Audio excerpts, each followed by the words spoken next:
లేదు. మొన్న వాళ్ళు అధికారంలో ఉన్నప్పుడు లేదు, ఇప్పుడు ప్రతిపక్షంలో ఉన్నప్పుడు కూడా లేదు. బీజేపీని అయితే టార్గెట్ చేయాలి. ఇప్పుడు దాంట్లో నుంచి జనసేనను కూడా సాఫ్ట్ కార్నర్ వైపు వదిలేశారు. అంటే మేము మీకు మిత్రులమే అనేటువంటి విధంగా, మాకు తెలుగుదేశం మాత్రమే టార్గెట్ అనేటువంటి విధంగా. ఎందుకంటే వైఎస్ఆర్ కాంగ్రెస్ పార్టీకి ఏదో క్లారిటీ ఉండాలి. ఏదో క్లారిటీ ఉంటే ఎవరు అసలు రాజకీయంగా ప్రత్యర్థులు అనేటువంటిది క్లారిటీ లేకపోతే ఇబ్బంది పడతారు. ఆ క్లారిటీ బహుశా విజయసాయి రెడ్డి ఇచ్చినట్టుగా కనపడుతుంది. నాకు తెలిసి జగన్మోహన్ రెడ్డి కూడా మొన్న ఎన్నికల తర్వాత జనసేన పార్టీని ఎక్కువగా విమర్శించొద్దు, పవన్ కళ్యాణ్ విమర్శించొద్దు అని అంతర్గత సమావేశాల్లో కూడా జగన్మోహన్ రెడ్డి చెప్పినట్టుగా సమాచారం. ఎందుకు అని అంటే మనం ఆల్రెడీ మొన్న ఎన్నికల సమయంలో ఎన్పీడీల గురించి వాటి గురించి మాట్లాడటం కొంత నష్టం జరిగింది. ఇప్పుడు ఎలాగూ మనకు రాజకీయ ప్రత్యర్థి తెలుగుదేశం పార్టీ కాబట్టి తెలుగుదేశం పార్టీ మీదే ఎక్కువ విమర్శలు చేయండి, జనసేన మీద విమర్శలు చేయొద్దు అని ఆ డైరెక్షన్ ప్రకారంగానే దాదాపుగా డిబేట్స్ కూడా అంతే జరిగాయి. ఎక్కడా కూడా వైఎస్ఆర్ కాంగ్రెస్ పార్టీకి సంబంధించినటువంటి వాళ్ళు జనసేనను అంత పెద్దగా టార్గెట్ చేసినట్టు. ఇటీవల కాలంలో ఆయన బియ్యానికి సంబంధించినటువంటి విషయాలు ఏదన్నా ఒకటే రెండు ఇష్యూస్ మీద పవన్ కళ్యాణ్ ఎప్పుడు పవన్ కళ్యాణ్ ఈ మధ్య కాలంలో టార్గెట్ అయ్యారు అని అంటే, వ్యూహాత్మకంగా చంద్రబాబు నాయుడు పవన్ కళ్యాణ్ కూడా ముందుకు నెట్టాడు. పవన్ కళ్యాణ్ సాఫ్ట్ కార్నర్ అవుతున్నాడు వైఎస్ఆర్ కాంగ్రెస్ పార్టీకి, అతను వాళ్ళు పట్టించుకోవట్లేదు, అచ్చ మమ్మల్ని టార్గెట్ చేస్తున్నారని ఎప్పుడైతే పిఠాపురం సభలో లా అండ్ ఆర్డర్ సంబంధించినటువంటి ఇష్యూని పవన్ కళ్యాణ్ లేవనెత్తాడో అప్పుడు ఇదిగో చూడండి పవన్ కళ్యాణ్ ఈ సోషల్ మీడియా అరెస్టులు వైఎస్ఆర్ కాంగ్రెస్ పార్టీ అక్రమాల మీద ఏమి చేయటం లేదని పవన్ కళ్యాణ్ అడుగుతున్నాడు, అందుకోసం అని చెప్పేసి మేము ఎన్ని అరెస్టులు చేస్తున్నాం అనేటువంటి విధంగా ఒక చర్చను ముందుకు నెట్టి అప్పటి నుంచి సోషల్ మీడియాకి సంబంధించినటువంటి వైసీపీకి సంబంధించిన కార్యకర్తల అరెస్టులు వ్యవహారం అన్నింటినీ కూడా మొదలు పెట్టేశాడు. వాస్తవం లేదా అంతకుముందు ఏం చెప్పేవాళ్ళు వైఎస్ఆర్ కాంగ్రెస్ పార్టీ వాళ్ళు, రెడ్ బుక్ రాజ్యాంగము, నారా లోకేష్ ఆదేశాల మేరకు పోలీసులు చేస్తున్నారు అవి ఏం చెప్పేవాళ్ళు.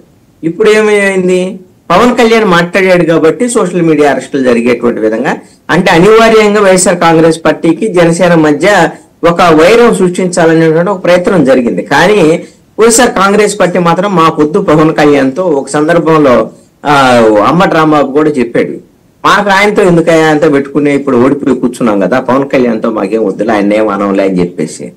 అందుకని విజయసాయి రెడ్డి కూడా ఒక క్లారిటీగా మాట్లాడినటువంటిది ఏంటి అని అంటే, పవన్ కళ్యాణ్ ముఖ్యమంత్రి అయితే బాగుంటుంది అనేటువంటి విధంగా. ఎవరికి బాగుంటది, వైఎస్ఆర్ కాంగ్రెస్ పార్టీకి బాగుంటుందా అని.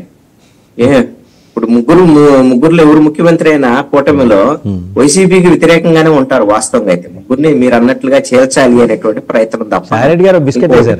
అంతే. ఒకసారి పెద్దిరెడ్డి రవికిరణ్ గారి దగ్గరికి వెళ్దాం. ఒకసారి రవికిరణ్ గారు, పవన్ కళ్యాణ్ గారి ద్వారా బీజేపీలో చేరి ఎప్రూవర్గా మారబోతున్నారు విజయసాయి రెడ్డి గారు. ఇది నిన్న మధ్యాహ్నం నుంచి ఘోషిస్తున్నాయి సోషల్ మీడియా ప్లాట్ఫామ్స్. నిజంగా ఆయన ఎప్రూవర్గా మారేంతటి దుస్థితి అక్కడ ఉందా ఆయనకి కానీ ఆ పార్టీకి కానీ?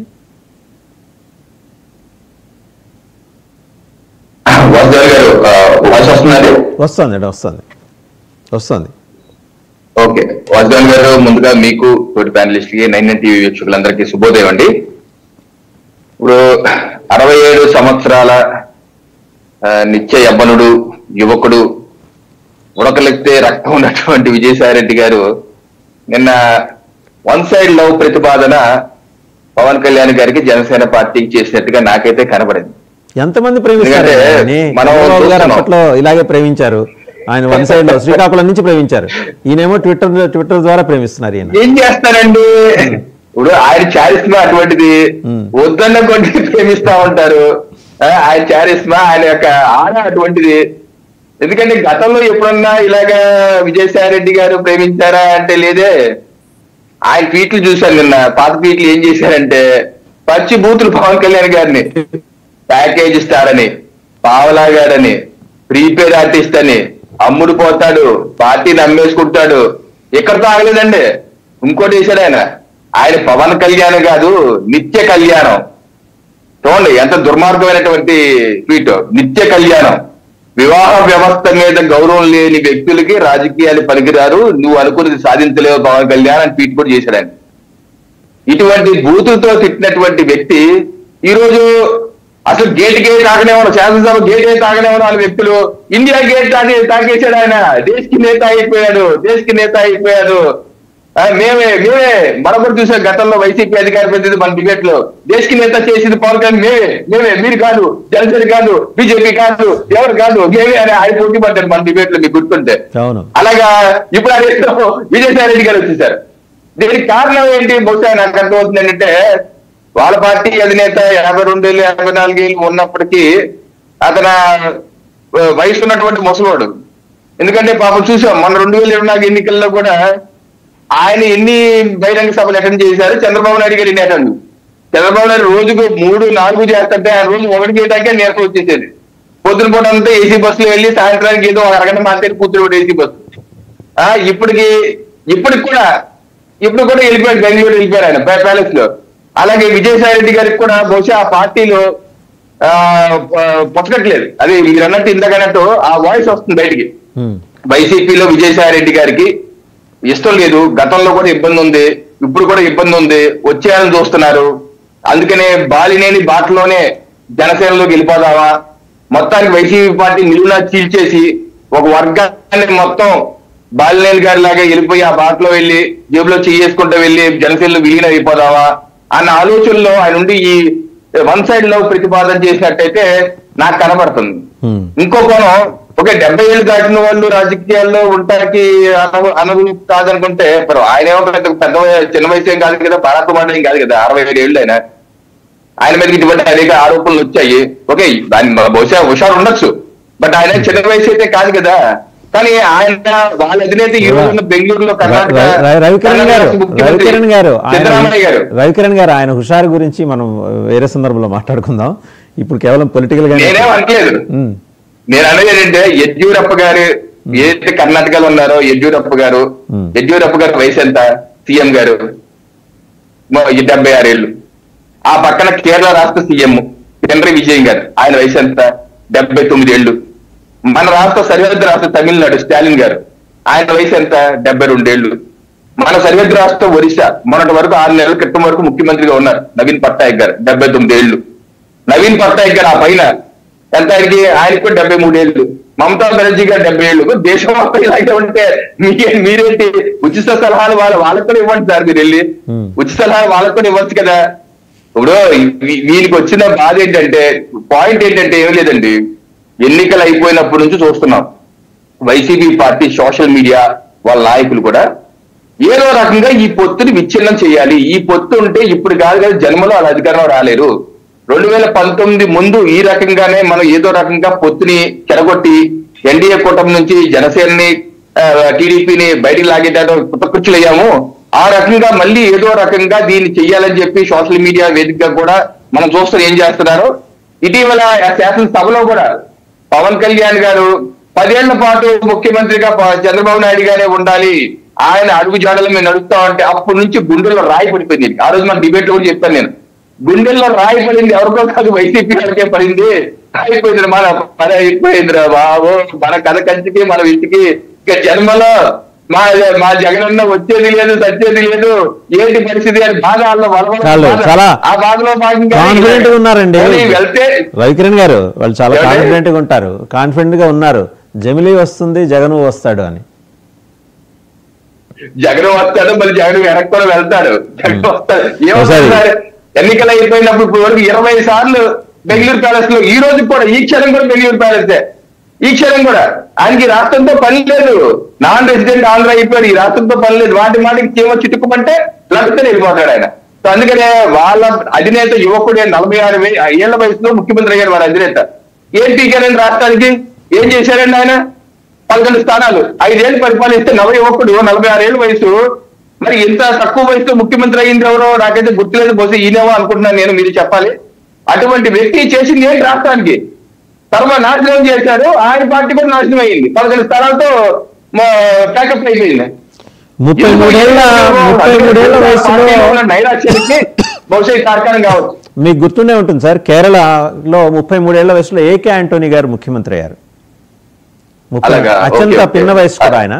రైట్, ఒకసారి సురేంద్ర నాయుడు గారి దగ్గరికి వెళ్దాం. సురేంద్ర నాయుడు గారు, ఏంటి సార్ జయారెడ్డి గారు ఏమన్నా బిస్కెట్ వేసారా, లేకపోతే ఏమన్నా ట్రాపా, ఏమన్నా 4-5 వలలు పట్టుకుని అలా విసురుతూ వెళ్తున్నారా, లేకపోతే సోషల్ మీడియాలో వస్తున్నట్టు అప్రూవర్గా మారటానికి పవన్ కళ్యాణ్కి దగ్గరయ్యి అప్రూవర్గా మారి అట్నుంచి అటు బీజేపీలో చేరబోతున్నారు అంటే జనసేనలో. ఎందుకంటే బీజేపీ బిగ్ హెడ్స్ తోటి ఆయనకి అలాగూ మంచి సత్సంబంధాలు ఉన్నాయి కాబట్టి నేరుగా ప్రైమ్ మినిస్టర్ ఛాంబర్లోకి తలుపు తట్టి నేరుగా లోపలికి వెళ్ళగలిగే స్వేచ్ఛ ఉంది కాబట్టి ఆయన అటు వెళ్ళేమన్న మార్గం ఆలోచిస్తున్నారు అనుకుంటున్నారు. మీరేమనుకుంటున్నారు? ముందుగా మీకు ఛానల్లో ఉన్నటువంటి మిత్రులకు, అదేవిధంగా 99 న్యూస్ వీక్షిస్తున్నటువంటి ప్రేక్షకులకు అందరికీ కూడా నమస్కారాలు తెలియజేసుకుంటూ, సార్ ఈరోజు ఈ దొంగ లెక్కల మాస్టర్ కి తప్పుడు చెప్పడము, ఎదుటి మనిషి మీద బురద చల్లడము, ఎలా ట్రాప్ చేయాలా అనేది ఇతనికి వెన్నతో పెట్టిన విద్య. ఈయన పేరే తప్పుడు లెక్కల మాస్టర్. ఈ తప్పుడు లెక్కల మాస్టరు లాస్ట్ 2014లో కూడా కూటమి విచ్ఛిన్నం చేయడానికి వీళ్ళు చేసిన ప్రయత్నం ఆ రోజు సఫలమైంది. వీళ్ళు చేసినటువంటి నానా యాగీలు ఇవన్నీ వల్ల ఆ రోజు సఫలం అయిపోయింది కూటమి. దాని పరిణామం 5 సంవత్సరాలు ఈ రాక్షసుని రాజ్యంలో ప్రజలు ఏ విధంగా ఇబ్బంది పడ్డారు, ఈ రాష్ట్రం ఏ విధంగా ఇబ్బంది పడింది అని. ఈ రోజు ఇతను ఎన్ని డ్రామాలు వేసినా, ఎన్ని నాటకాలు వేసినా ఎవ్వరూ నమ్మే పరిస్థితులు లేదు. ఈరోజు పవన్ కళ్యాణ్ గారి మీద అమాంతంగా ఉన్నట్టుండి ఇతనికి ప్రేమ వచ్చేసి ఈరోజు పవన్ కళ్యాణ్ గారి గురించి పొగడుతున్నాడు అంటే, వీళ్ళు ఎన్నికలకు ముందు ఎన్ని మాట్లాడారు పవన్ కళ్యాణ్ గారిని, పవన్ కళ్యాణ్ గారి పార్టీని, పవన్ కళ్యాణ్ గారి వ్యక్తిగత జీవితాన్ని, ముక్కు పచ్చలారని పవన్ కళ్యాణ్ గారి బిడ్డల్ని గురించి కూడా ఎన్ని మాట్లాడారు ప్రపంచం అంతా చూసింది.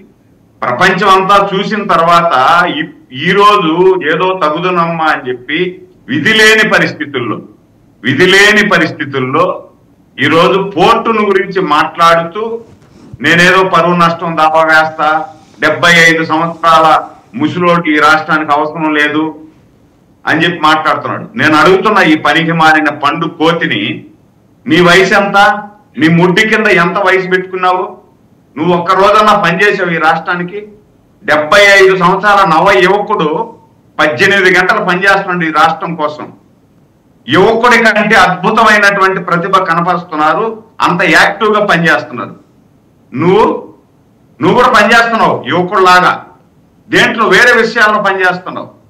వేరే విషయాలలో 67 సంవత్సరాలు గుడ్డి కింద పెట్టుకొని ఈ రోజు కూడా ఇంట్లో భార్యను పెట్టుకొని పరాయి స్త్రీలతో కులుకుతూ నువ్వు ఏం చేశావో ప్రపంచం అంతా చూసింది. సురేంద్ర నాయుడు గారు దాని మీద కోర్టు గ్యాగ్ ఆర్డర్ ఉంది. Let us not talk about that. తెలుసు కదా మీకు? అదే సార్, దాన్ని వదిలేదు. ఇతని జీవితమే ఫేక్ జీవితం. మీకు గుర్తుందా? మీకు గుర్తుందా సురేంద్ర నాయుడు గారు ఒక్క నిమిషం సురేంద్ర నాయుడు గారు ఒక్క నిమిషం మీరే మాట్లాడండి. గుర్తుందా ముఖ్యమంత్రిగా రాజశేఖర రెడ్డి గారు ఉన్నప్పుడు ఆయన ఇట్లాంటి సందర్భాలు ఏమన్నా చంద్రబాబు గారిని విమర్శించాలి, లేకపోతే ఆయన్ని గొడవ చేయాలి, గేలి చేయాలనుకున్నప్పుడు ఆయన ఎక్కడా మాట్లాడేవాడు కాదు. వెనక్కి తిరిగి ఇలా చేయి చూపించి ఆ వెన్నుపోటు గురించి మీరు మాట్లాడకండి ఇప్పుడు ఎందుకు అవన్నీ అనేవాడు. అలా ఏమన్నా దాటేసే పద్ధతిలో మాట్లాడండి, కానీ నేరుగా అటాక్ చేయమాకండి సార్. ఇప్పుడు అందుకనే సార్, ఇప్పుడు కొన్ని మాట్లాడినప్పుడు బాధ వేస్తుంది సార్. వీళ్ళు మాట్లాడిన మాటలు చంద్రబాబు గారిని కానీ, పవన్ కళ్యాణ్ గారిని కానీ, లోకేష్ బాబు గారిని కానీ ఎన్నికలకు ముందు ఎన్ని మాట్లాడారు సార్? చిట్టి నాయుడు అంటారు, పప్పు నాయుడు అంటారు, ఎన్ని మాట్లాడారు? 2018లో పవన్ కళ్యాణ్ విమర్శిస్తూ తెలుగుదేశం శ్రేణులు నాయకత్వం మాట్లాడిన చాలా చండాలమైన మాటలన్నీ ఇప్పుడు మళ్ళీ తెర మీదకి వస్తున్నాయి. మీరు ఇలా మాడుతున్నారో లేదో కింద కామెంట్స్ వచ్చేస్తున్నాయి. అప్పుడు మనం ఏం చేసాం మాస్టర్ అని అడుగుతున్నారు. దానికి కూడా మీరు సమాధానం చెప్పాలి. 2018లో కూడా తెలుగుదేశం శ్రేణులు ఎక్కడా పవన్ కళ్యాణ్ గురించి మాట్లాడాల. వీళ్ళే ఈ వైసీపీ శ్రేణులే తెలుగుదేశం పార్టీ ముసుగులో వీళ్ళు పెట్టినటువంటి ఫేక్ న్యూస్లు అవి. వాళ్ళ నైజం అదే కదా, ఫేక్ న్యూస్ పెట్టడమే వాళ్ళ నైజం. ఏ విధంగా అయితే ఈ రాష్ట్రంలో జగన్మోహన్ రెడ్డి గారికి ఎట్లా సూట్ కేసులు కంపెనీలు ఏ విధంగా పెట్టాలా, సెల్ కంపెనీలు ఏ విధంగా తయారు చేయాలా, ఎట్లా అధికారాన్ని అడ్డం పెట్టుకొని 100 కోట్లు ప్రజాధనాన్ని దోసేయాలా అనేది ఇతనికి తెలిసిన విధంగా ఎవరికి తెలియదు. ఇతను ట్రాప్ లో పడే కదా జగన్మోహన్ రెడ్డి గారు. ఆ పరిస్థితి ఈ రోజు ఆ విధంగా తయారైంది. ఇప్పుడు ఎన్నికలకు ముందు ఏమన్నాడు సార్ ఇతను ఏమన్నాడు, ఒక సెకండ్ సార్, ఇతను ఏమన్నాడు ఎన్నికలకు 2014 ముందు ఏమన్నాడు, చంద్రబాబు గారి ఇంట్లో వెంకటేశ్వర స్వామి నగలు ఉన్నాయి, బెడ్ కింద ఉన్నాయి అన్నాడు. అదే విధంగా డైమండ్, పచ్చ డైమండ్ అన్నాడు. ఇన్ని తప్పులు మాట్లాడినటువంటి మనిషి ఈ రోజు సచ్చీలుడైపోతారా? వేరే పార్టీలో చేర్చుకుంటారా ఇతన్ని? ఇతనేమో ఎంపర్లాడుతున్నాడు, బీజేపీలో చేరాలని ఎంపర్లాడుతున్నాడు. అదే విధంగా పవన్ కళ్యాణ్ తో సత్సంబంధాలు పెట్టుకొని పవన్ కళ్యాణ్ తో చేరాలని ఎంపర్లాడుతున్నాడు. వీళ్ళు ఎన్ని ఎంపర్లాడినా ఎడొచ్చి చేరిపోయేదానికి ఎవరు డోర్లు తెరిచే పరిస్థితి లేరు కదా. ఎందుకంటే వీళ్ళు చేరినారంటే వీళ్ళ గబ్బు వాళ్ళకి అంటుకుంటది. ఎందుకు మాట్లాడేది ఇది? ఇప్పుడు మీరు మాట్లాడారు సార్, ఇప్పుడు రేపు నెల నుండి ఈ నెల నుండి మేము ప్రజల్లోకి వస్తాము, ప్రజల్లో బాగోగులు చూస్తాము అంటున్నారు. సంతోషం, రాండి. మీరు ఎట్లా 11 సీట్లు వచ్చి అసెంబ్లీలోకి రాలేకపోయారు, ప్రజల్లోకన్నా రాండి, ప్రజల్లో వచ్చి చూడండి.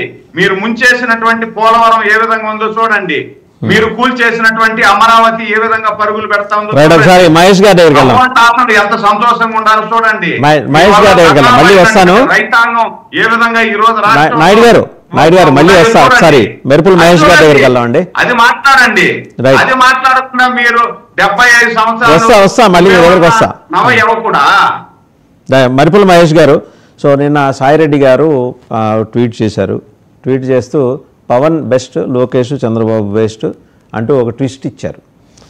దాని వెనకాల న్యాచురల్గా ఆయనకు ఒక స్ట్రాటజీ ఉంటుంది. బీజేపీ హెడ్ క్వార్టర్స్తో ఆయనకున్న సన్నిహిత సంబంధాలు.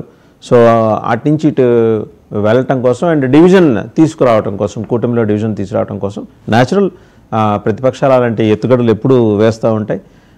ఇవన్నీ ఇవాళ సాయిరెడ్డి కాదు, కొత్తగా అంతకుముందు చంద్రబాబు గారు, లోకేష్ గారు కూడా పవన్ కళ్యాణ్ గారిని విమర్శించడం, లోకేష్ అయితే నేరుగా మోదీ గారు దత్తపుత్రుడు అన్నాడు. ఇవన్నీ అంటే మీరు మర్చిపోవచ్చు కానీ సోషల్ మీడియా మర్చిపోలేదు. మహేష్ గారు ఏమంటారు? సార్, ముందుగా నాకు అవకాశం ఇచ్చిన 99 యజమానికి అలాగే మీకు దానిలో ఉన్నటువంటి నాయకులందరూ కూడా శుభోదయం చెప్పుకుంటూ, సార్ డెఫినెట్ గా సోషల్ మీడియా ఏది మర్చిపోదు, గూగుల్ ఏది మర్చిపోదు, దాని డౌట్ అయితే లేదు. సార్ విజయసాయిరెడ్డి గారు ట్వీట్ మీరు ఇప్పుడు కాదు సార్, విజయసాయిరెడ్డి గారి ట్వీట్స్ కానీ మీరు కంటిన్యూగా చూస్తే కూడా నాకు తెలిసి ఆయనకి చాలా సర్కాస్టిక్ గా వ్యంగ్యంగా వేయడంలో విజయసాయిరెడ్డి గారు కొంచెం ముందుంటారు. ఎందుకంటే బాగా మైండ్ గేమ్ ఆడతారు అనే విషయంలో విజయసాయిరెడ్డి గారి యొక్క ట్వీట్ కూడా ఆ విధంగానే ఉంటుంది. ఇక్కడ వెరీ సింపుల్ సార్, డెఫినెట్ గా కూటమిలో డివిజన్స్ తీసుకురావాలనే ఉద్దేశంతోనే ఆ ట్వీట్ యొక్క సారాంశం, అంతకంటే నాకు ఏమీ లేదు.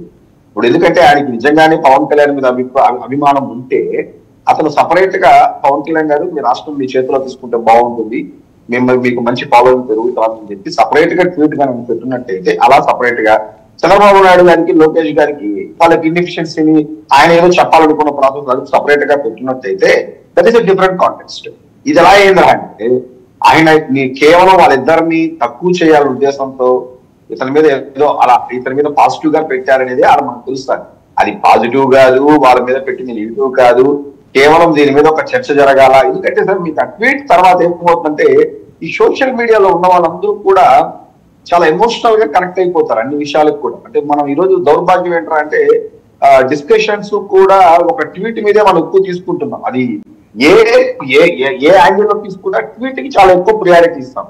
చేతిలో పెట్టుకొని ఒక నాయకుడు పెట్టే ఒక 4 లైన్లు, అది కూడా కొన్ని కంట్రోల్స్ ఉంటాయి, అంతకంటే ఎక్కువ టెక్స్ట్ కూడా చేయలేదు.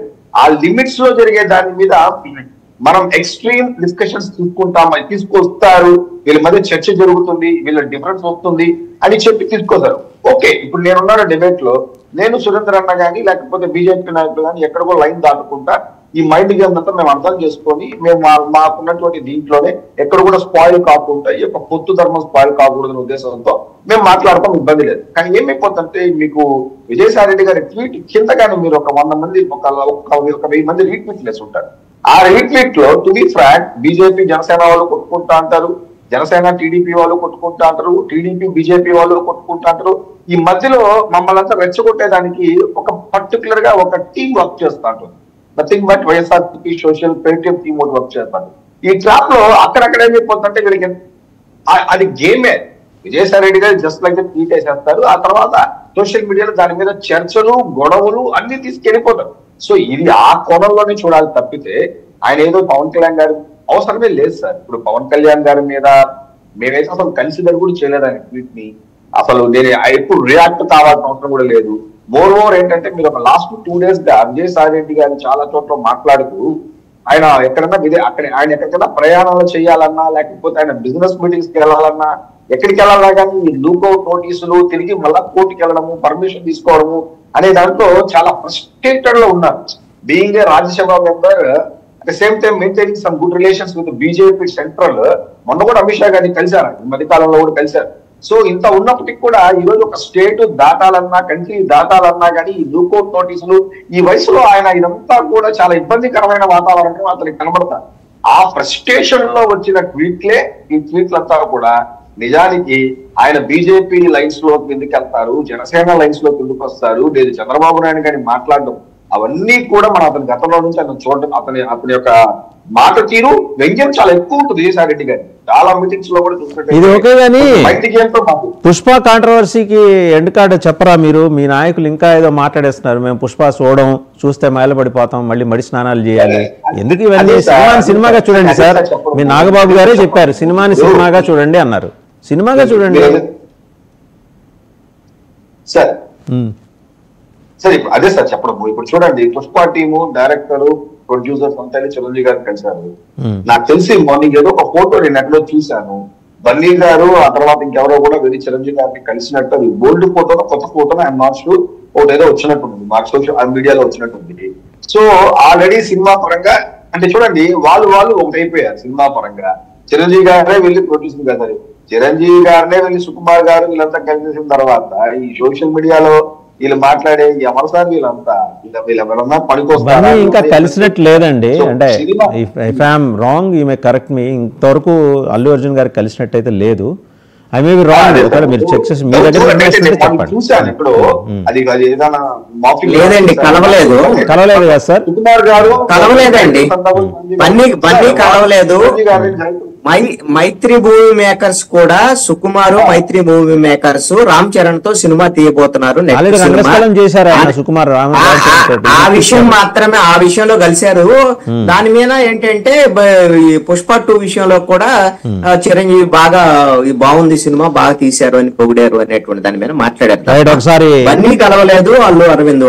ఒకసారి మనం పాదయాత్ర వెంకటేశ్వర రెడ్డి గారి దగ్గరికి వెళ్దాం. ఎందుకంటే మొత్తం వ్యవహారం అంతా వైసీపీ చుట్టూ తిరుగుతుంది. జగన్మోహన్ రెడ్డి గారు రాత్రి విజయసాయి రెడ్డి గారికి ఫోన్ చేసి మీరు వెళ్ళిపోండి సార్ జనసేనలోకి, ఎందుకు ఆ పవన్ కళ్యాణ్ ఇలా భుజాన మోసి పల్లకీలో ఎక్కించుకొని మోయటం దేనికి, నాకు మీ వైఖరి నచ్చలేదు అని చెప్పేసి అన్నారని మరి మీకు వ్యతిరేకంగా పనిచేసే సోషల్ మీడియాలో ఈ కథనాలు, పోస్టులు, వ్యంగ్యాస్త్రాలు, సెటైర్లు, వాట్ నాట్ ఎవ్రీథింగ్ అన్నీ కనిపిస్తున్నాయి. ఊళ్ళో ఉన్నదంతా ఒంటికి పులి వేసుకోవటం దేనికండి వెంకటేశ్వర రెడ్డి గారు? ముందుగా 99 వీక్షకులకి, ప్యానల్లో ఉన్న పెద్దలకి, రాష్ట్ర ప్రజలకి, మీకు శుభోదయం. అట్లానే పెద్దిరెడ్డి కిరణ్ కుమార్ గారికి కూడా ఆయన ఇంకా రెడ్డి గారు కాలేదు, పెద్దిరెడ్డి రవికిరణ్ అంతే. పెద్దిరెడ్డి రవికిరణ్ గారికి కూడా ముందుగా ఒక విషయంలో థ్యాంక్స్ చెప్పాలి. ఎందుకంటే మేము పొత్తులో లేని జాతీయ స్థాయి పార్టీలము, 40 ఏళ్ల చరిత్ర కలిగిన పార్టీలము, 15 ఏళ్ల పోరాటం కలిగిన పార్టీలము, మేము పొత్తులో లేని గెలవలేము అని చెప్పి ఒప్పుకున్నందుకు ఆయనకి కృతజ్ఞతలు. ఇప్పటికి ఒక్కసారైనా నిజం ఒప్పుకున్నందుకు. అదే ఇంకపోతే ఈ కూటమి ప్రభుత్వం అధికారంలోకి వచ్చి 6 నెలలు అయింది. 6 నెలల్లో సహజంగా ఏ ప్రభుత్వమైనా ఇదిగో మేము ఈ జీవోలు తెచ్చాము, ఈ చట్టాలు చేశాము, ఈ స్కీమ్స్ అమలు జరుపుతున్నాము, దీనివల్ల ప్రజలకి ఈ విధంగా మేలు జరగబోతుంది, దీనివల్ల ప్రజలకి ఈ ప్రయోజనం కలగబోతుంది అని చెప్పుకోవడం సహజం. నర్మగారి డిబేట్లలో కూడా మీడియా సంస్థలు కూడా ముందుగా అనలిస్టులని, విపక్షాలని, వాళ్ళు వేసే ప్రశ్నలకి సమాధానం చెప్పడం కోసం ముందుగా వీళ్ళని మాట్లాడించి వీళ్ళు వేసే ప్రశ్నలకి ప్రభుత్వం సమాధానం చెప్పాల్సిన బాధ్యతని పక్కన పెట్టి, విచిత్రం ఏంటంటే ఈ కూటమి ప్రభుత్వం భారతదేశంలో ఎక్కడ ఈ కల్చర్ లేదు. రాష్ట్రంలో ఇంతకు ముందు కూడా ఈ కల్చర్ లేదు. ఇప్పుడు కొత్తగా కల్చర్ ఏంటంటే కూటమి ప్రభుత్వం సమాధానం చెప్పాల్సిన స్థానంలో ఉండి, బాధ్యతగా ప్రవర్తించాల్సిన స్థానంలో ఉండి, పరిపాలించాల్సిన స్థానంలో ఉండి విచిత్రం ఏంటంటే ప్రశ్నలు వేస్తుంది. ఆ ప్రశ్నలకి సమాధానం విపక్షాలు, జర్నలిస్టులు, మీడియా చెప్పాలట. ఇక్కడ గమ్మత్తైన విషయం ఏంటంటే దయచేసి మిమ్మల్ని అయినా మీ ద్వారా మిగతా మీడియానైనా మేము కోరుకునేది ఏంటంటే ఫస్ట్ విపక్షాలు ఏం మాట్లాడుతున్నాయి, రాష్ట్ర ప్రజలు ఏం మాట్లాడుతున్నారు, జర్నలిస్టులు ఏం మాట్లాడుతున్నారు, వీటికి మీ సమాధానం ఏంటి అని చెప్పేసి కూటమి తరఫున వచ్చిన ప్యానల్లో పెద్దల్ని అడిగి వాళ్ళ దగ్గర సమాధానాలు తీసుకుంటే ప్రజలకు మేలు జరుగుతుంది అనేది నా విన్నపం. ఇక విజయసాయి రెడ్డి గారి గురించి కామెంట్ చేశారు. విజయసాయి రెడ్డి గారి గురించి కామెంట్ చేయడం విపక్షం నుంచి ఆయన ప్రశ్న వేశారు. మీరు ఉన్న వాళ్ళలో ఉన్న నాయకుల్లో ఇది కేవలం ఆ ఉన్న ముగ్గురులో ఎంతో కొంత పవన్ కళ్యాణ్ గారు అప్పుడప్పుడైనా ప్రజా సమస్యల గురించి మాట్లాడతారని చెప్పారు. దానికేదో చంద్రబాబు నాయుడు గారు నన్ను పొగడలేదని, లోకేష్ బాబు గారు నన్ను పొగడలేదని, టీడీపీ పార్టీ కేడర్ మమ్మల్ని పొగడలేదని మాట్లాడుకోవటం విచిత్రమైన విషయం. మీ కూటమి ప్రభుత్వంలో మేము అలకలు పెట్టేది, మేము గొడవలు పెట్టేది ఏంటండి? ఒక పెన్షన్లు పంచడానికి ఒక జిల్లాలోకి వెళ్తే జనసేన కార్యకర్తల్ని టీడీపీ కార్యకర్తలు ఊంచి చొక్కాలు తీసుకొట్టారు. అది ప్రజలు చూశారు. మీడియా సంస్థలు అన్ని ప్రచారం చేసినాయి. కొట్టుకుంటుంది వాళ్ళు, తన్నుకుంటుంది వాళ్ళు, కుమ్ములాటలు చేసుకుంటుంది వాళ్ళు కుమ్ములాటలు చేసుకుంటూ ప్రతిపక్షం మీద విపక్షం మీద మా మీద ఆరోపణలు ఏంటండి? ముందు మీరు సక్రమంగా పరిపాలించండి, ప్రజలకు న్యాయం చేయండి. ఈ నెలలో 13వ తారీఖు మా నాయకుడు జగన్మోహన్ రెడ్డి గారు ప్రజా సమస్యల మీద, రైతు సమస్యల మీద కలెక్టరేట్ లో వినతి పత్రం ఇవ్వడానికి ఈ నెల 13వ తారీఖు, ఇదే నెల 27వ తారీఖు కలెక్టరేట్ ను నుంచి విద్యుత్ ఛార్జీల పెంపు విషయం మీద, రైతు సమస్యల మీద, వీటన్నిటి మీద మేము పోరాటం చేస్తున్నాం. ప్రజా సమస్యల గురించి మీరు ఈ సమస్యలు ఏమనెత్తారు, మేము ఈ సమస్యకి ఈ పని చేశాము, మీరు చేయలేకపోయారు, మేము చేశామని మీరు వివరణ ఇవ్వండి. మీరు అనవసరంగా కలెక్టరేట్లకి ఎందుకు వెళ్తున్నారని చెప్పండి, తప్పులేదు. అది కాకుండా మీరు గతంలో జగన్మోహన్ రెడ్డి గారు ఇది చెప్పండి సార్, సాయి రెడ్డి గారి ట్వీట్ గురించి చెప్పండి. మీరు అన్ని అది వదిలేసి మీరు అన్ని మాట్లాడుతున్నారు. సాయి రెడ్డి గారి ట్వీట్ ఒక నిమిషం సార్. ఇప్పుడు డిబేట్ మీరు స్టార్ట్ చేసేది ఆ కాంటెస్ట్ స్టార్ట్ చేశారు, దాని మీద మాట్లాడమన్నారు, మమ్మల్ని దాని మీద క్వశ్చన్స్ చేశారు, దానికి మా వివరణ మా సైడ్ ఇచ్చుకున్నాం. ఇదేతో వచ్చి డిబేట్ ఏం పెట్టాలా, ఏ టాపిక్ పెట్టాలా, ఏం మాట్లాడండి మాట్లాడండి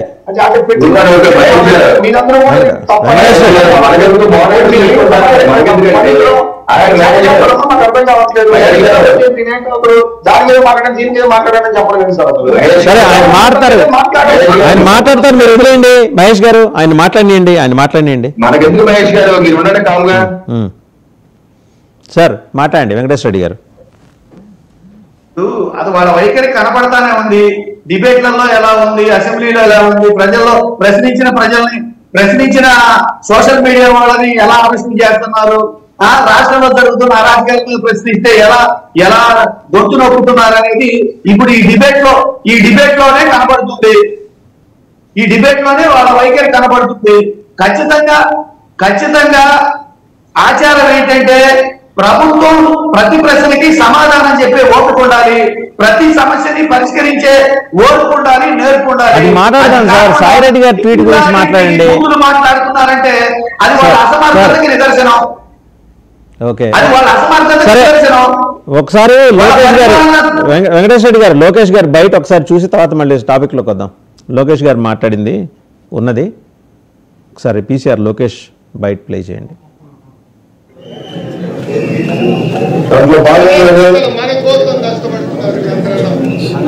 మాజీ ముఖ్యమంత్రి ప్రతిపక్ష నాయకుడు శ్రీ నారా చంద్రబాబు నాయుడు గారిని అక్రమంగా కేసులు పెట్టి ఈ రోజున చాలా అన్లాఫుల్గా ఈ రోజున ఆయన్ని ఇక్కడ రిమాండ్ లో పంపించడం చాలా బాధాకరం. లోకేష్ గారు బయట ప్లే చేయండి, డ్యూయల్ వాయిస్ వస్తున్నట్టుంది, ఒకసారి చూద్దాం. ఓకే, అది ప్లే అయ్యే లోపల వెంకటేశ్వర రెడ్డి గారు సాయిరెడ్డి గారి ట్వీట్ గురించి మాట్లాడండి, మిగిలినవన్నీ మనం ఆంధ్ర రాష్ట్రం నిలబడుతున్న ఏకైక భయంతో ఈ రోజు అనేక ఆటంకాలు సృష్టిస్తున్నారు కేంద్ర ప్రభుత్వం. ప్రత్యేక హోదా ఇవ్వాల్సింది ప్రధానమంత్రి మోడీ గారు, ప్రత్యేక హోదా ఇవ్వండి ప్రధానమంత్రి మోడీ గారు. కానీ మన రాష్ట్రంలో ఉన్న అవినీతి పుత్రుడు జగన్మోహన్ రెడ్డి గారు, ఇంకో పక్కన మోడీ గారి దత్త పుత్రుడు పవన్ కళ్యాణ్ గారు ఆర్ఎస్ఎల్ మన చంద్రని తిడతారు. రైట్ వెంకటేశ్వర రెడ్డి గారు, సో ఏంటంటే ఇప్పుడు కొంచెం మీకు కొద్దిగా రిలాక్స్ అయినట్టున్నారు. లోకేష్ గారి పాత బయట దొరికింది కదా, మీకు మాట్లాడుకోవడానికి ఒక డిఫెన్స్. అదే అదొక్కటే కాదండి, అదొక్కటే కాదు. మీరు బైట్స్ తీస్తే పవన్ కళ్యాణ్ గారు స్వయంగా నా తల్లిని దూషించిన లోకేష్ నిన్ను అన్నపాతాలని తొక్కేస్తా అన్న మాటలు ఉన్నాయి. టీడీపీ సోషల్ మీడియా నుంచి మా కుటుంబాన్ని విమర్శించి మమ్మల్ని అబాస్పాలు చేస్తున్నారన్న పవన్ కళ్యాణ్ గారు ఒప్పుకున్న మాటలు ఉన్నాయి. పవన్ కళ్యాణ్ గారు ఒప్పుకున్న మాటలు ఉన్నాయి. ఇవాళ గూగుల్ ఏది మర్చిపోదు. పెద్దలు మహేష్ గారు చెప్పినట్టు గూగుల్ ఏది మర్చిపోదు, అన్ని విషయాలు గుర్తు పెట్టుకుంటుంది. ఇక్కడ విషయం ఏంటంటే 164 సీట్లు ఇచ్చిన ప్రభుత్వాన్ని పరిపాలించమని చెప్తుంటే విపక్షం ఏదో ఇప్పుడు ఒకటే ఆయన ట్వీట్ చేసిన విషయం ఏంటంటే, ఆయన మాట్లాడిన విషయం ఏంటి క్లియర్ గా 75 సంవత్సరాల చంద్రబాబు తాతయ్య గారు ఉంటే అన్నారు. అందులో పూర్తి కనబడింది ప్రతి మనిషికి నీకు నాకు ఆస్తులు శాశ్వతం కాకపోవచ్చు, ఇవన్నీ శాశ్వతం కావచ్చు, ఈ సృష్టిలో శరీరం కూడా శాశ్వతం కాకపోవచ్చు, డెత్ డేట్ అనేది ఒకటి కన్ఫర్మ్. అది మీకైనా నాకైనా ఎవరికైనా అది ఆ సత్యం తెలిసి ఉంటే అనే పదం వాడటంలో తప్పే ఉంది. ఈ రోజు మీరైనా మేమైనా నిద్రపోతే లభిస్తామో లేదో గ్యారంటీ లేదు. అలాంటప్పుడు ఉంటే అనే మాటలు తప్పు కనపడింది. 75 సంవత్సరాల వ్యక్తిని తాతయ్య అంటే తప్పు కనపడింది. నేను తాతయ్యని, ఇప్పుడు నేను తాతయ్యని. 75 సంవత్సరాల వ్యక్తిని తాతయ్య గారు అంటే తప్ప, అది ఎందుకు? ఆయన తాతయ్య గారు కాదా? ఆయన తాత అవ్వలేదా? ఏంటండి దాని గురించి ఇప్పుడు దాని గురించి మాట్లాడలేదే. డివిజన్ తీసుకురావటానికి విజయసాయి రెడ్డి గారు ప్రయత్నం చేస్తూ అది ఏమండి ఒక చిన్న విజయసాయి రెడ్డి డైవర్షన్ పాలిటిక్స్ మీరు క్వశ్చనే వాడుతున్నారు. ఆయన చెప్తారు ఆయన చెప్తారు సార్. ఇప్పుడు పెన్షన్ల పంపిణీ విషయంలో, పదవుల పంపకాల విషయంలో, నిధుల పంపకాల విషయంలో, వర్కుల విషయంలో రాష్ట్ర వ్యాప్తంగా అన్ని నియోజకవర్గాల్లో జనసేన గురించి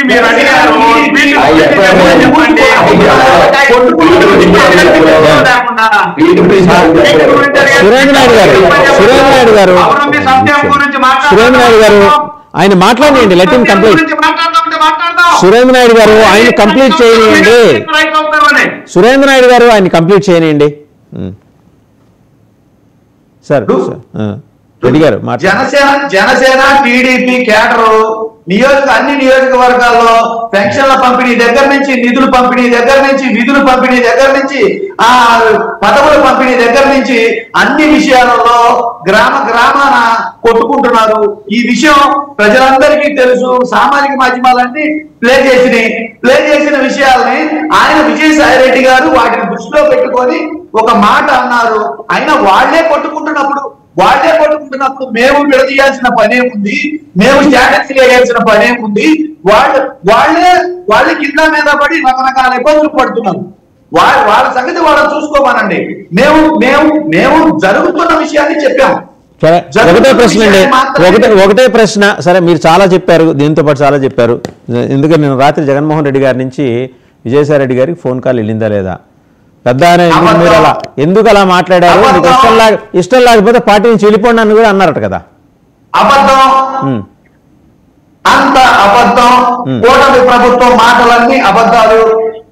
ఈ కూటమి అనలేదు, పాపం వాళ్ళ సోషల్ మీడియాలో వచ్చింది. కూటమి ప్రభుత్వానికి దీనికి సంబంధం లేదు, సోషల్ మీడియాలో వచ్చింది. ఆ సోషల్ మీడియాలో మాటలు కూడా ఐటీడీపీ వాళ్ళు పెట్టే పోస్టులు శుద్ధ అబద్ధాలు. సరే, అయితే మీరు చేస్తే శుద్ధపూస వ్యవహారం, వాళ్ళు చేస్తే శుద్ధబద్ధాలు. రైట్. ఒకసారి కృష్ణాంజనేయులు గారు దగ్గర వెళ్ళాం. కృష్ణాంజనేయులు గారు, ఇంకొక టాపిక్ లోకి వెళ్తే కనుక ఏంటంటే, పవన్ కళ్యాణ్ ప్రామినెన్స్ని గవర్నమెంట్ ఆఫ్ ఇండియా ఐడెంటిఫై చేసింది.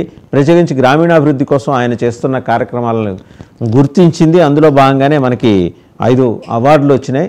దీని మీద కూడా నేషనల్ మీడియాలో మంచి కథనాలు వస్తున్నాయి. అంటే ఒక విజన్ తోటి ఆయన రూరల్ డెవలప్మెంట్ మీద పనిచేస్తున్నారు. మీరు సూపర్, మీరు కంటిన్యూ చేయండి, ఈ విగర్ కంటిన్యూ చేయండి అని చెప్పేసి బీజేపీ పెద్దలు ఆయనతో అన్నట్టు నేషనల్ మీడియా కథనం. ఇప్పుడు కేంద్ర ప్రభుత్వం ఇచ్చే అవార్డులు, రివార్డులు ఇవి కాదండి ఆంధ్రప్రదేశ్ కావాల్సింది. మంచిదే, అవార్డులు వస్తే మంచిదే, కానీ మనకు కావాల్సింది నిధులు కావాలి. ఆంధ్రప్రదేశ్ కావాల్సినటువంటి గమ్మత్తు ఏంటంటే, మీ తెలుగుదేశం ప్రభుత్వంలో కూడా పోలవరం ఏటీఎం అవి ఇవి మాట్లాడినప్పుడు బీజేపీ పోలవరానికి సంబంధించినటువంటి పనుల విషయం వాళ్ళకి అవార్డులు వచ్చింది. అదేవిధంగా వైఎస్ఆర్ కాంగ్రెస్ పార్టీ ప్రభుత్వం ఇప్పుడు వాలంటీర్లని ఎత్తేసారు. వాలంటీర్ల వ్యవస్థ అద్భుతంగా పనిచేస్తుందని కేంద్ర ప్రభుత్వం కితాబు ఇచ్చిందని వైఎస్ఆర్ కాంగ్రెస్ పార్టీ వాళ్ళు చెప్తారు. అందుకని ఈ కితాబుల వ్యవహారం ఇవన్నీ వేరు, దాని ప్రయారిటీస్ కూడా వేరు. అలాగని ఆంధ్రప్రదేశ్లో మొన్న 5 ఏళ్లతో పోల్చినప్పుడు పంచాయతీ రాజుకు సంబంధించి గ్రామీణాభివృద్ధి, పంచాయతీరాజు, పంచాయతీల అభివృద్ధికి సంబంధించినటువంటి వాడు పంచాయతీలలో కొంత కనీసమైనటువంటి పనుల కోసం ఒక ప్రయత్నాలు జరుగుతున్నాయి ఇప్పుడు ఆంధ్రప్రదేశ్లో. ఇప్పుడు బహుశా సంక్రాంతి నుంచి రాష్ట్ర వ్యాప్తంగా ఉన్నటువంటి గ్రామ పంచాయతీల్లో ఎక్కడైతే ఇప్పటికే సిమెంట్ రోడ్లు నిర్మాణాలు ప్రారంభమైనాయండి. 2 నెలల క్రితం ప్రారంభమయ్యాయి. మొత్తం ఒక పండగలాగా చేశారు రాష్ట్ర వ్యాప్తంగా. పల్లె పండుగని ఏదో పండగలాగా చేశారు, శంకుస్థాపనలని. ఇప్పుడు అవన్నీ కూడా కంప్లీట్ అయినాయి. పొద్దున సంక్రాంతి నుంచి మళ్ళీ ఆ రోడ్లు ప్రారంభోత్సవాలు కూడా కార్యక్రమాలు ఉండబోతుంది. గతంలో ఒక కరెంట్ లైట్ వేయాలంటేనే ఎవరు లైట్ వేయడానికి కూడా డబ్బులు లేనటువంటి పరిస్థితులు, పంచాయతీ సర్పంచులకు ఉండేటువంటి కేంద్ర ప్రభుత్వం ఇచ్చినటువంటి డబ్బులు రాష్ట్ర ప్రభుత్వం తీసుకున్నటువంటి సందర్భాలు, కనీసం ఒక కుళాయి వేయలేనటువంటి పరిస్థితి ఒక ఇంటికి. కానీ రోడ్ల గురించి అసలు మాట్లాడే పనే లేదు. అది గ్రామీణ రోడ్లైనా ఏ రోడ్లకి గతి లేనటువంటి పని. ఇప్పుడు పంచాయతీరాజు మినిస్టర్గా, డిప్యూటీ సీఎంగా పవన్ కళ్యాణ్ రావటం, ఆ ప్రయారిటీస్ పెరగటము, కేంద్ర ప్రభుత్వం కూడా కేంద్ర ప్రభుత్వం నుంచి చాలా స్కీమ్స్ ఉన్నాయి ఈ గ్రామీణ అభివృద్ధికి సంబంధించినటువంటి వ్యవహారం. ఆ స్కీమ్స్ సంబంధించిన అన్ని రాష్ట్రాల్లో ఎలా ఇంప్లిమెంట్ జరుగుతున్నాయో ఆంధ్రప్రదేశ్ వాటిని కొంచెం అందిపుచ్చుకొని వాటిని నిధులు తీసుకొచ్చేటువంటి ప్రయత్నం అయితే చేస్తుంది. అయితే ఇక్కడ ఒక కీలకమైనటువంటి అంశం ఏంటంటే, రాజకీయంగా ప్రయారిటీ అనేటువంటిది పవన్ కళ్యాణ్కి బీజేపీ ఇస్తుంది. అది మంచి పరిణామం కూడా. ఎందుకంటే ఆంధ్రప్రదేశ్ ప్రభుత్వంలో పవన్ కళ్యాణ్ చాలా కీలకమైనటువంటి స్థానంలోనే ఉన్నారు. మొన్న గెలుపుకు కూడా పవన్ కళ్యాణ్ చాలా కీలకం. అయితే బీజేపీ చేస్తున్నటువంటి రాజకీయంలో ఒకటి ఏంటి అని అంటే, పవన్ కళ్యాణ్ ని ఒక లీడర్ గా అదేవిధంగా ప్రభుత్వంలో ఎక్స్పోజ్ చేస్తూ, మొన్న పిఠాపురంలో మాట్లాడినా, కాకినాడలో మాట్లాడినా, ఢిల్లీ వెళ్ళి మాట్లాడిందంతా కూడా వాళ్ళ ప్రభుత్వానికి వ్యతిరేకంగానే మాట్లాడాడు. 3 చోట్ల కూడా వాళ్ళు ఏది కూడా మేము ప్రభుత్వానికి వ్యతిరేకంగానే మాకు లా అండ్ ఆర్డర్ సంబంధించిన మాట్లాడాల్సిన వాళ్ళు అసెంబ్లీకి రాకపోతే ఏం చేస్తారు సార్? ఆయన మాట్లాడాల్సి వస్తుంది. అందుకనే ఇప్పుడు వాళ్ళు వైసీపీ వాళ్ళు లేరు కాబట్టి ప్రతిపక్ష కింద మాట్లాడుతున్నాడు అని అనుకుందాం. సపోజ్ మంచిదే ఆ ప్రయారిటీ. నేనేమంటానంటే, ఒక ఆయుధం లాగా పవన్ కళ్యాణ్ బీజేపీ ఉపయోగించుకుంటుంది, వాడుతుంది అనేటువంటిది ఎవరి మీద? చంద్రబాబు నాయుడు మీద, తెలుగుదేశం పార్టీ మీద.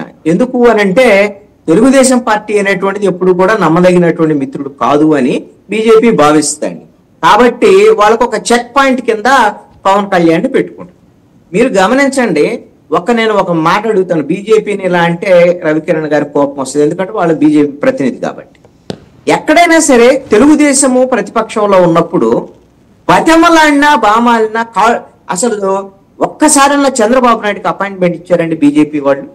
ఢిల్లీ వెళ్ళి మా ఆఫీసు మీద దాడి చేశారా అని, తెలుగుదేశం పార్టీ ఆఫీసు మీద దాడికి సంబంధించినటువంటి విషయంలో మా ఆఫీసు మీద దాడి చేశారు, అన్యాయం జరుగుతుంది, అప్రజాస్వామికంగా ఉంది అని అడిగితే కనీసం అపాయింట్మెంట్ ఇవ్వలేదండి. అరే, మన విజయసాయి రెడ్డి వెళ్ళిపోయి డోర్ తెరుచుకొని వెళ్ళిపోయి అమిత్ షాను కలుస్తాడు, కేంద్రంలో కేంద్ర మంత్రులను కలుస్తాడు, కేంద్ర పెద్దలను కలుస్తాడు. ఇప్పుడు కాదండి, 2016లో ప్రారంభమైంది ఈ బ్యాక్ డోర్ రాజకీయం. అది రాజకీయాల్లో తప్పేం కాదండి. బీజేపీ చేసేటువంటి రాజకీయాన్ని మనం తప్పంటానికే లేదు. వాళ్ళు అన్ని రకాల రాజకీయాలు చేస్తారు. అదే క్రమంలో కూటమి వైపు నుంచి కూడా ఇప్పుడు జరుగుతున్నటువంటి రాజకీయము పవన్ కళ్యాణ్ ని ముఖ్యమంత్రిగా ఎక్స్పోజ్ చేసేటువంటి విధంగా బీజేపీ చేస్తున్నటువంటి రాజకీయాన్నే విజయసాయి రెడ్డి చెప్పాడు. ఇది వాళ్ళలో ఆల్రెడీ నడుస్తున్నటువంటి అంశం కాబట్టి సాయి రెడ్డి గారికి మధ్య అండర్స్టాండింగ్ అది కంటిన్యూ అవుతోందంటారా? అది మొన్నే కదా అండి అమిత్ షాని కలిసింది, మొన్న కలవలేదా? ఇక్కడ రాజ్యసభ సభ్యుడు కదా కాబట్టి కలిస్తే తప్పేంది అని అనొచ్చేమో. ఏమన్నా అప్పుడు తెలుగుదేశం వాళ్ళకి ఏమన్నా అలాంటి యాక్సెస్ ఇచ్చారా? తెలుగుదేశం చంద్రబాబు నాయుడు కానీ నారా లోకేష్ని కానీ, ఆ చంద్రబాబు నాయుడు జైల్లో ఉంటే ఆ నారా లోకేష్కి అపాయింట్మెంట్లే లేనటువంటి పరిస్థితి ఉంది. ఆ తర్వాత ఏదో రకంగా సర్ది చేశారనుకోండి లోపల పడేసిన తర్వాత. ఇవన్నీ కూడా బీజేపీ ఒక పక్కా ప్రణాళికతో వాళ్ళు రాజకీయ వ్యూహంతో ముందుకు వెళ్తున్నారు. వాళ్ళ వ్యూహాలను మనం తప్పు పట్టడానికి కూడా లేదు, రాజకీయాల్లో ఇలానే ఉంటాయి. కాబట్టి వాళ్ళ రాజకీయాలు ఎంత మేరకు వెళ్తాయి ఏమిటి అనేటువంటిది చూడాలి. ఒక నిజంగా గన ఇప్పుడు బీజేపీ గిన పవన్ కళ్యాణ్కి ప్రాధాన్యత ఇవ్వాలి అని అంటే, ఇప్పుడు రాజ్యసభ సీట్లు 3 ఉన్నాయండి, 3 3 పార్టీలు ఉన్నాయి, 3 పంచుకోవాలి కదా. 3 పంచుకుంటే బీజేపీ ఒక అవసరం అనుకుంటే 3 పార్టీలు తీసుకోవాలి. లేదు అంటేనేమో తెలుగుదేశం 2 కావాలన్నది అనుకోండి, బీజేపీ వదులుకొని జనసేనకి ఇవ్వాలి. కానీ అది ఇవ్వరు వాళ్ళు. బీజేపీకి సంబంధించినటువంటి ఆల్రెడీ తీసేసుకున్నారు, 2 తెలుగుదేశం తీసుకుంటున్నారు. ఇప్పుడు చెవులో పూలు ఎవరికి? జనసేన వాళ్ళు. ఇప్పుడు మొన్నటి దాకా అడిగి వాళ్ళు నోరు తెరిచి అడిగినటువంటి విషయం అయితే పవన్ కళ్యాణ్ వాస్తవంగా అడగాల్సింది చంద్రబాబు నాయుడు. చంద్రబాబు నాయుడు అడిగితే నేను మా వల్ల అధికారంలోకి వచ్చారు, మా అన్న అక్కడ అనకాపల్లిలో త్యాగం చేస్తే కదా ఎంపీ సీట్ మీరు వాళ్ళకి ఇవ్వగలిగింది, బీజేపీ వాళ్ళు పొత్తులో వెళ్ళగలిగింది, కాబట్టి రాజ్యసభ సీటు మాకు కావాలని పవన్ కళ్యాణ్ చంద్రబాబు నాయుడు అడగాలి.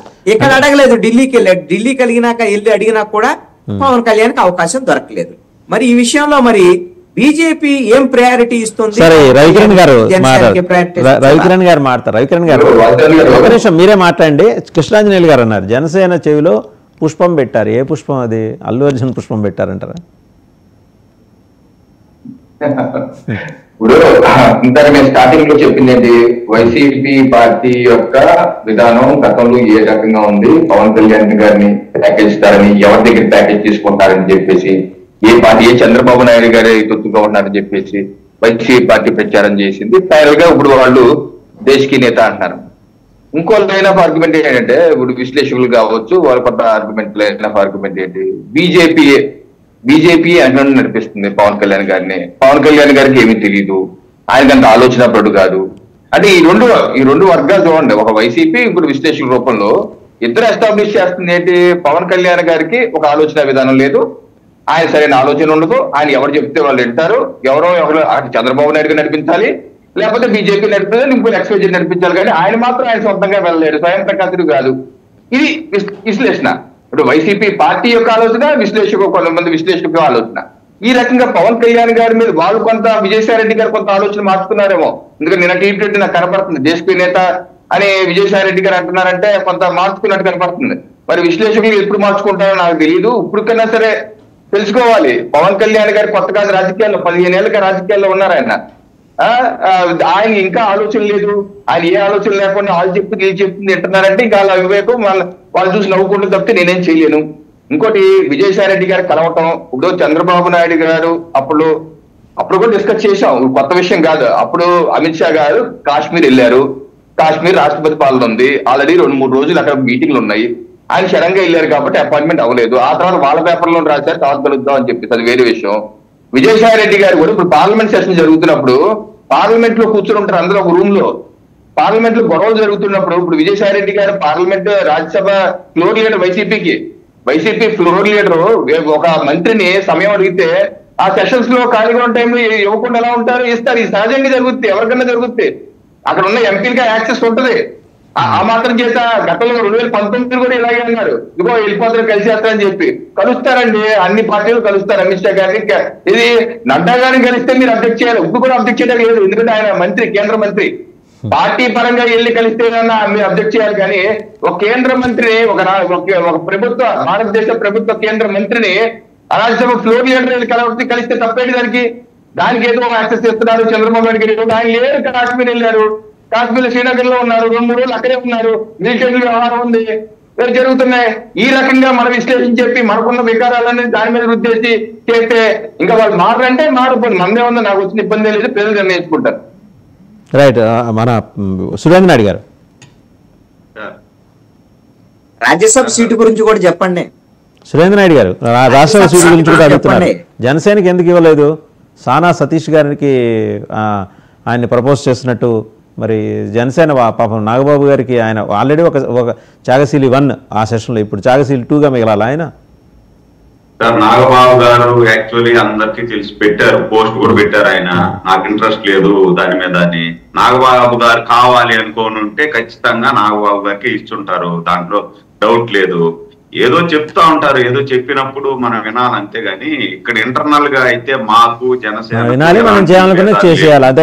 వాస్తవంగా నాగబాబు గారు అడిగితే పోస్ట్ ఇచ్చేదానికి, అప్పుడు కూడా ఎంపీగా పోటీ చేయడానికి నాగబాబు గారు ఇంట్రెస్ట్ చూపించుంటే ఇచ్చుంటారు.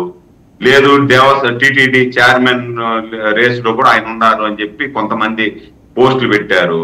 టిటిడి చైర్మన్ కావాలనుకుంటే కూడా ఆయనకే ఇచ్చుంటారు. ఈ ఏదో ఒకటి మాట్లాడాలా చేయాలా అని ఎన్ని చేసినా అంటే బొక్కలు ఎతకాలని చూస్తున్నారు. ఎన్ని బొక్కలు ఎతకాలని చూసినా ఇక్కడ బొక్కలు లేవు, క్లియర్ గా ఉన్నాయి.